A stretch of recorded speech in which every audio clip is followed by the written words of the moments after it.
흔히들 공교육에서 전교조 교사들이 성평등 교육을 할 때 남자아이들에게 남성은 잠재적 가해자다. 그래서 범죄를 저지르지 않았어도 스스로 안전한 남성이라는 것을 소명해야 된다. 주변 여성들에게 이런 교육을 하고요. 그 당시에도 조국 수호 집회에 대해서 조국 관련 비판 뉴스들이 나오는 거 믿으면 다 개돼지다.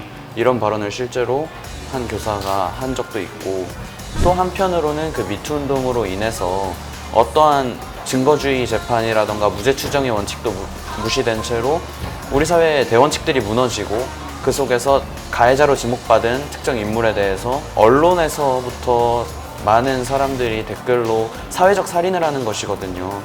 없어져야 된다고 생각을 하고, 또 사실 대선 때도 홍준표 후보님이라던가 다양한 후보님들이 전교조를 해체하겠다. 근데 저는 해체만으로는 좀 부족하다고 보고요.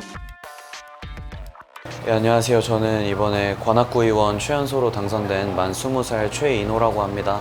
이렇게 인터뷰를 통해서 인사드리게 돼서 영광이고, 또 앞으로 열심히 젊은 사람이 책임감 있게 진중한 모습 보일 수 있도록 노력하겠습니다. 아무래도 고등학교 때 그 인원고등학교 사상주입 사건으로 알려져 있는 전교조 교사들의 정치 편향 교육에 대해서 문제 제기를 하면서 우리 사회에서 정말 잘못된 부분들에 대한 문제의식을 많이 갖게 되었고요. 그런 거를 어느 정도 기초의회에서부터 젊은 사람들이 바꿔나가야 된다는 생각에 이번에 출마를 하게 되었습니다. 더불어 사는 민주시민 교육 이런 교과서들이 있잖아요. 그리고 실제로 내용을 보면 아직 그때 당시에는 이제 임기가 끝나지도 않은 문재인 대통령의 업적 같은 것들을 교과서 내용으로 첨부를 하고, 또 촛불 시위라고 하죠. 촛불 시위 했던 것들이 또 교과서에 들어가 있고, 이런 식으로 역사화되지 않은 것들이 역사처럼 들어가 있거든요. 또 한편으로는 어떤 이념적으로 좌우로 갈린다고 흔히들 말하거나, 어떤 논쟁 사안에 대해서 일방적으로 한쪽의 입장만을 교육을 한다거나, 그 당시에도 조국 수호 집회에 대해서 조국 관련 비판 뉴스들이 나오는 거 믿으면 다 개돼지다. 이런 발언을 실제로 한 교사가 한 적도 있고, 또 박정희 전 대통령에 대한 평가에 대해서도 일방적으로 박정희 대통령에 대해서 조금이라도 칭찬을 하는 학생이 있다면 너 일배냐, 이런 식으로 일방적으로 굉장히 학생들을 민주시민, 반민주시민을 나눠서 매도하는 경향이 있었기 때문에 그런 부분들이 정치 편향 공교육이라고 얘기를 저는 하고 있고요. 그런 것들은 아무래도 학생들한테 정기적으로 설문조사라던가 정기적인 조사를 통해서 발견될 즉시 조사를 실제로 해야겠죠. 형사 고소를 구의회 차원에서 구의원이 직접 할 수 있고, 고발을 피해 학생들에 대한 진술을 통해서 조사를 통해 밝혀지면은 강력하게 처벌하고 징계하고, 또 교육 청과도 연계해서 그런 부분들을 해결을 하는 것이 해결책이지 않을까, 그렇게 생각하고 있습니다. 광주광역시에 그 백 교사라고 굉장히 유명하신 분이에요. 촛불 집회랑 조국 수호 집회 사회를 보시는데 현직 교사인데 그렇게 대놓고 정치 활동을 하셨고, 광주교육청에서 어떠한 제재도 안 받으시는 그런 분인데, 그분이 이제 저번 21대 총선 바로 전날인 4월 14일에 자기 제자들을 막 카톡방에 초대를 해서 더불어민주당과 시민당을 찍어라, 안 그러면은 사망이다, 이런 협박 카톡을 보낸 게 제보가 들어와서 그거에 대해서 문제 제기를 하고 재판까지 했었고요.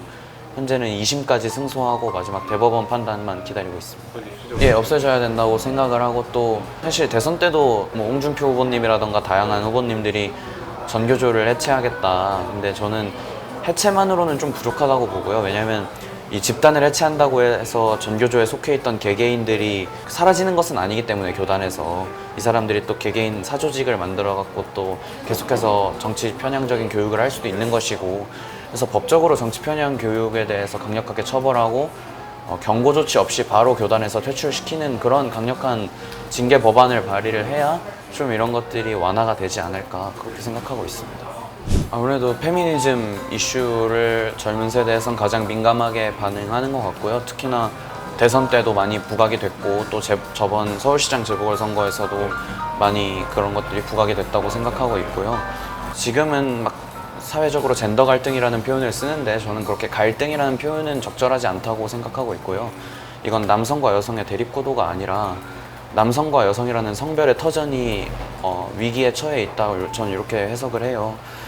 남성과 여성이라는 성별은 사실 스스로를 태어났을 때부터 죽을 때까지 가장 잘 설명해주고 책임져 줄 수 있는 고유한 성별의 터전인 것인데, 이런 것들이 점점 페미니즘에 의해서 왜곡되고 있단 말이에요. 흔히들 공교육에서 전교조 교사들이 성평등 교육을 할 때 남자아이들에게 남성은 잠재적 가해자다, 그래서 범죄를 저지르지 않았어도 스스로 안전한 남성이라는 것을 소명해야 된다, 주변 여성들에게.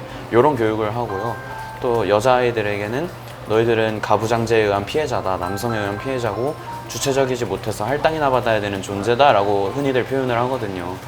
이렇게 남성이랑 여성이라는 성별이 자랑스러워야 하고 자긍심이 넘쳐야 하는데 오히려 스스로를 부끄럽게 만들고 있다면 그런 것들은 굉장히 잘못된 건데, 페미니즘이 지금까지 그런 사회적 분위기를 조성을 했고, 그래서 흔히 탈코르셋 운동을 하잖아요, 페미니스트 분들이.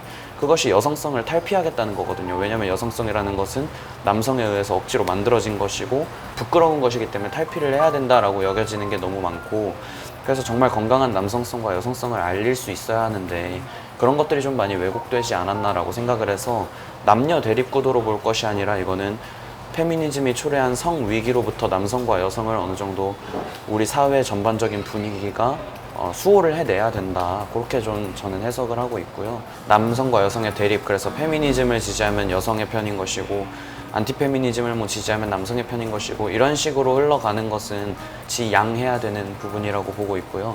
그것이 아니라 우리가 진짜 추구해야 할 방향성은 남성과 여성이 자긍심이 있고 자랑스럽고 또 남성과 여성이 서로 화합할 수 있는 그런 성평화 사회로 나아가는 것이 적절한 방향성이라 보고, 또 앞으로 정치인들이 그런 식으로 지금의 남녀 갈등이라고 불리고 있는 프레임에 대해서 좀 해소해 나가야 할 것이 아닌가, 그렇게 생각하고 있습니다. 그거는 좀 확실하게 말씀을 드릴 수 있는 것이, 페미니즘 논쟁에 대해서 저는 단 한 번도 극단적으로 얘기한 적이 없다고 생각을 하고, 오히려 극단적으로 얘기하는 것은 페미니즘 진영에서 많이 해왔던 것이 아닌가, 그렇게 생각하고 있고요. 저는 오히려 스스로 안티페미니스트라고 자처하지도 않았고 항상 성평화주의자라는 얘기를 해요. 저는 페미니즘에 대한 비판이 한 번도 극단적이었다라고 생각하지 않고, 특히나 미투 운동에 대한 비판이라던가 그런 것들에 대해서 문제 제기를 하는 페미니즘 지지자분들이 많으신데, 사실 미투 운동이 피해자의 목소리를 어느 정도 사회적으로 알릴 수 있는 어떤 수단이었다라는 얘기에는 동의를 하지만,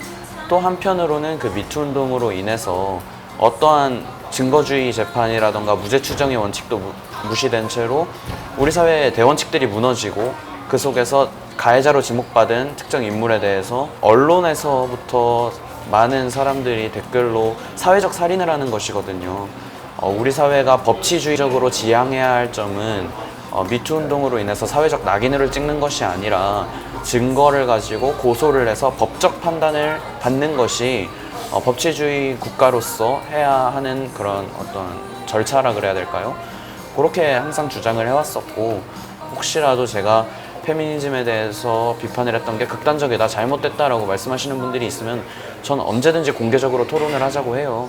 그래서 그런 부분들은 좀 잘못된 비판이 아닌가, 그렇게 생각하고 있습니다. 예. 어떤 대의라던가 바꿔야 할 부분이라던가 문제들에 대해서 해결할 때 수단으로서의 정치가 가장 적절하다고 생각하고 있고요. 굳이 목표를 정치인으로 계속 남겠다, 그렇게 전혀 두고 있지 않고, 언제든지 제가 해결하고 싶은 것들이라던가 바꾸고 싶은 것들을 좀 많이 이뤄낸다면 하고 싶은 게 많이 바뀔 나이이기 때문에 또 언제든지 다른 일도 할 수도 있다, 이렇게 많이 앞으로의 길은 열어두고 있고요.